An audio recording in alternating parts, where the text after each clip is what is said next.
Karibu sana katika kipindi chako cha Business Culture. Mbele yako ni Professional Business Coach Dr. Jackson, na siku ya leo tutaenda kujua makundi makubwa matatu ya biashara.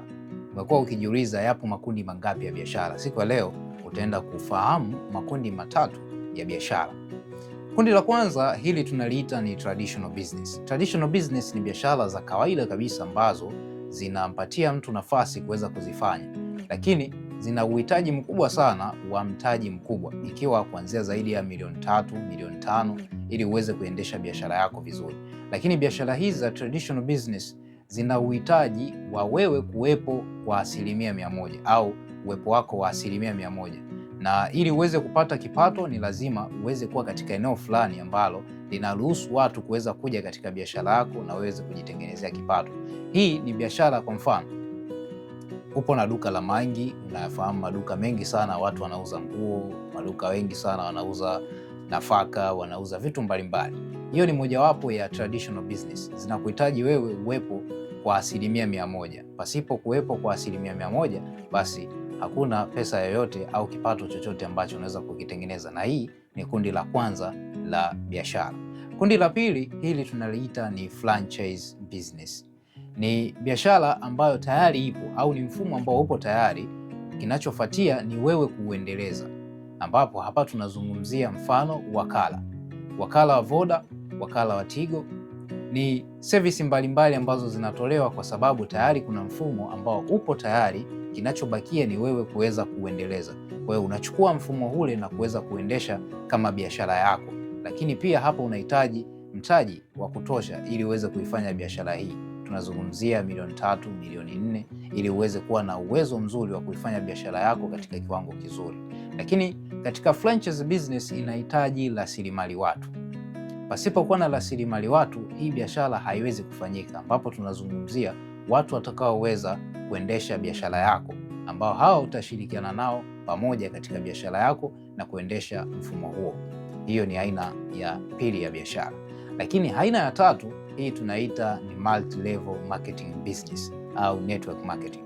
Hii ni biashara ambayo inakuhitaji wewe uweze kuwa na taarifa tu ili uweze kuifanya biashara hii. Haihitaji uweze kuwa na mtaji mkubwa, haihitaji uweze kuwa na ofisi, haikuhitaji uweze kuwa na vitu vingi sana, ila inahitaji uwepo wa taarifa zako zitazoweza kukufanya wewe kuifanya biashara hii. Hii ni taarifa ambayo inatoka kwa mtu mmoja kwenda kwa mtu mwingine na kuweza kufanya muweze kupata kipato sawa.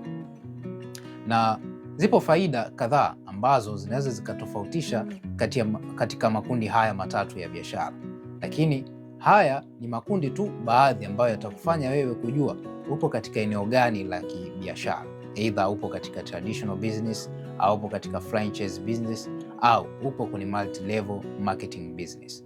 Multi-level marketing business faida yake kuu ni kwamba una uwezo wa kuifanya biashara hii kwa mtaji mdogo sana, lakini una uwezo wa kuifanya biashara hii pasipokuwa hata na ofisi.